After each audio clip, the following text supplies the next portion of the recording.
सांप के ज़रिए हज़रत हसन रज़ी अल्लाह ताला अन्हो और हज़रत हुसैन रज़ी अल्लाह ताला अन्हो की हिफाजत। हज़रत सुलेमान रज़ी अल्लाह ताला अन्हो फरमाते हैं कि हम लोग हज़ूर पाक सल्लल्लाहु अलैहि वसल्लम के इर्द गिर्द बैठे हुए थे कि इतने में हज़रत उम्मे ऐमन रज़ी अल्लाह ताला अन्हा आईं और उन्होंने कहा, या रसूल अल्लाह सल्लल्लाहु अलैहि वसल्लम, हसन और हुसैन गुम हो गए हैं। उस वक़्त दिन चढ़ चुका था। हज़ूर पाक सल्लल्लाहु अलैहि वसल्लम ने सहाबा कराम से फरमाया, उठो और मेरे दोनों बेटों को तलाश करो। चुनाचे हर आदमी ने अपना रास्ता लिया और चल पड़े और मैं हज़ूर पाक सल्लल्लाहु अलैहि वसल्लम के रास्ते पर चल पड़ा।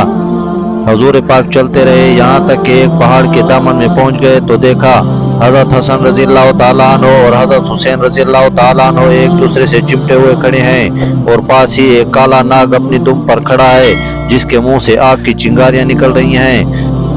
हज़ूर पाक सल्लल्लाहु अलैहि वसल्लम जल्दी से नाग की तरफ बढ़े। उस नाग ने हज़ूर पाक सल्लल्लाहु अलैहि वसल्लम को मुड़ कर देखा और चल पड़ा और एक सुराख में दाखिल हो गया।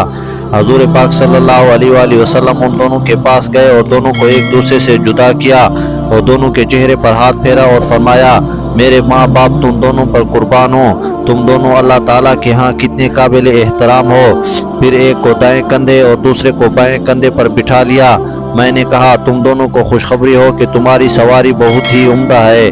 हज़ूर पाक सल्लल्लाहु अलैहि वसल्लम ने फरमाया, ये दोनों बहुत उम्दा सवार हैं और इनके वालिदैन दोनों से बेहतर हैं।